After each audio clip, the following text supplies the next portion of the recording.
I've just found the most incredible shortcut, and since I've discovered this shortcut, I've used it in every single edit I've done throughout the entirety of the post-production process. This shortcut it's so simple, it's actually stupid. It's stupidly simple. But I also got to this point of finding this stupidly simple shortcut by using the 3 tips that I'm gonna share with you in this video. So after watching this, you too can speed up your editing workflow using these tips and this one shortcut that changed my editing forever. It's just a really stupidly simple shortcut.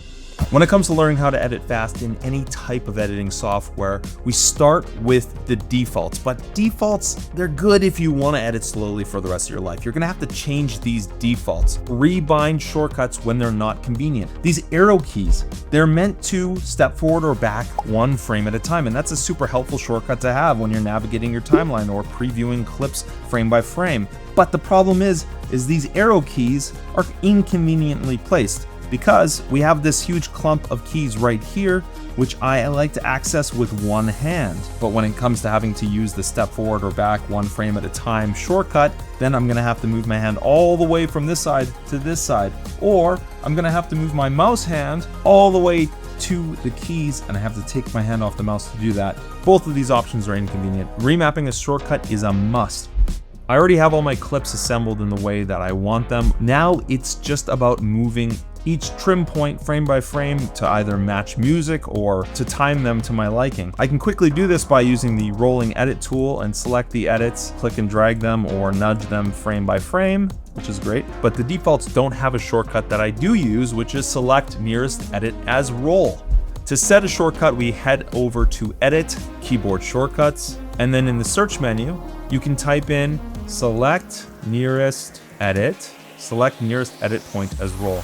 All of these commands do not have shortcuts. So you might see another one of these and say, hey, I want a shortcut for this. But for select nearest edit point as roll, I will create a shortcut and I will set it to something that makes sense. I already have R set to roll, and that makes sense because R roll, right? I try to think things through logically when I'm creating shortcuts. So since I already used the R key for the roll edit tool, I might just use Shift R for select nearest edit point as roll, and then I'll hit OK. And now I can simply use my shortcut that I've just assigned to select the nearest edit point without even having to click and select the edit point itself with the rolling edit tool. It's almost like StarCraft players when they're trying to optimize keyboard shortcuts to beat the other player.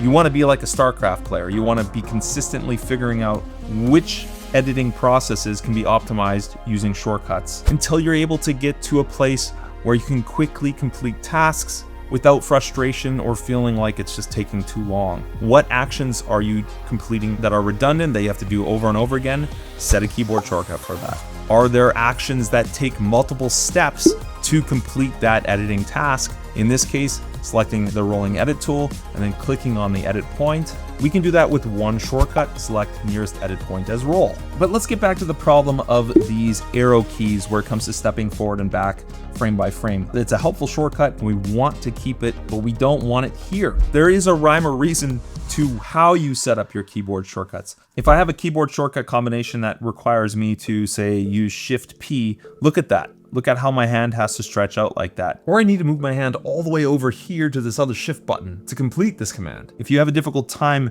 moving your hand into that position for the shortcut, then you don't want to set it to that shortcut. Or you need to use 2 hands to complete a keyboard shortcut. That doesn't make any sense either. So a keyboard mouse hybrid approach is what most editors are going to be using, unless you are going completely mouseless, which is incredibly difficult and maybe not even that efficient in some ways. So my suggestion is to clump all of the shortcuts you create within reaching distance of your keyboard hand as best as possible. So to be efficient, your hand can travel between keyboard combinations with speed and ease, accomplishing editing tasks in no time. So instead of having step forward and back frame by frame to my arrow keys, I've set it to Q and W, clumped with the left-hand section of my keyboard. There are exceptions to this, such as assigning keys to your numpad. You're going to want to use the numpad eventually to create a shortcut for something. For me, I use them for toggling on and off track targets, which I find incredibly helpful. I don't know exactly how I'd make it work here. I could use these numbers, but I've already assigned them to other editing tasks, which I prefer. But clumping as many of these shortcuts to the left hand as possible in this vicinity, it's gonna speed up your productivity and make it a lot more fun to edit, less hand cramps. One problem you're gonna face when you clump all of your shortcuts to one side of the keyboard is that you're gonna run out of shortcuts, but not to worry, here is the solution for that. And that is to reuse keyboard bindings. For example, if I use my shortcut Control B, I'll create a bin within my project panel. But if my timeline is in focus, I'll select Control B and it's gonna ripple trim the previous edit to playhead. Okay, so let me show you how this works. Navigate to your shortcuts menu, and you've probably noticed that going to edit keyboard shortcuts is a process that can be shortened with the shortcut or create your own using the tips from this video. Then you no longer have to hit edit keyboard shortcuts every single time. You can quickly create a new shortcut as needed. I'm going to navigate up to the commands menu, and this is where all of your panels and actions live. I'll select the projects panel to show you my Control+B shortcut. And I'm gonna hold this and you're gonna notice that the new bin shortcut lights up. And that's because it only applies when the project panel is in focus. And if you look down here, the teal icon with text, it says panel shortcuts override application shortcuts when the panel has focus. Application-wide shortcuts, on the other hand, work no matter which panel is active, with a few exceptions. So basically you've got two types. Panel-specific shortcuts, they only work when that panel is active, or application-wide shortcuts, and they work everywhere else. The cool part is that by using panel-specific shortcuts, it means that you can reuse the same key combination within different panels. More shortcuts close to your keyboard dominant hand, faster workflow, and your mouse hand gets to stay in place. Easy to set up and super efficient. Now back to this mystery keyboard shortcut that I mentioned at the beginning of this video.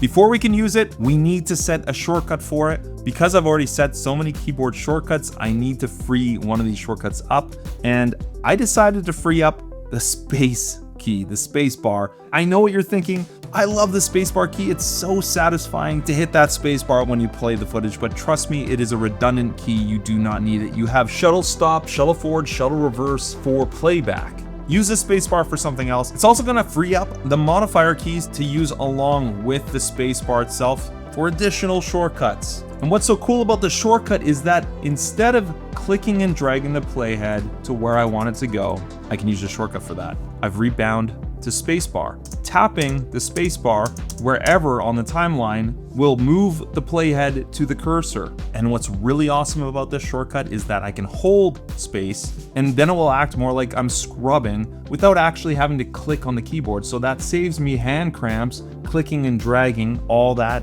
It does a number on your hand. And then also it allows me to keep my mouse cursor closer to the clips at hand instead of having to navigate all the way up to the top of the timeline and then back down to my clips, which I find incredibly helpful. And another thing which is awesome is being able to play back a certain amount of clips. Instead of hitting loop playback, I could just hit the space bar to go back to the beginning of the sequence, play it back to quickly do reviews. So that's actually my preferred method for playing back a group of edits as well. So to enable the shortcut, simply go to your shortcuts menu, type in move playhead to cursor, and set that to a shortcut of your choice. And I would suggest a spacebar for that. This shortcut has sped up my workflow and has made my editing so much more tactile and fun. Another way to speed up your editing workflow is with solid file and folder organization. If you want to learn more about that, hit this video here, click it. Good stuff. See you then. Bye.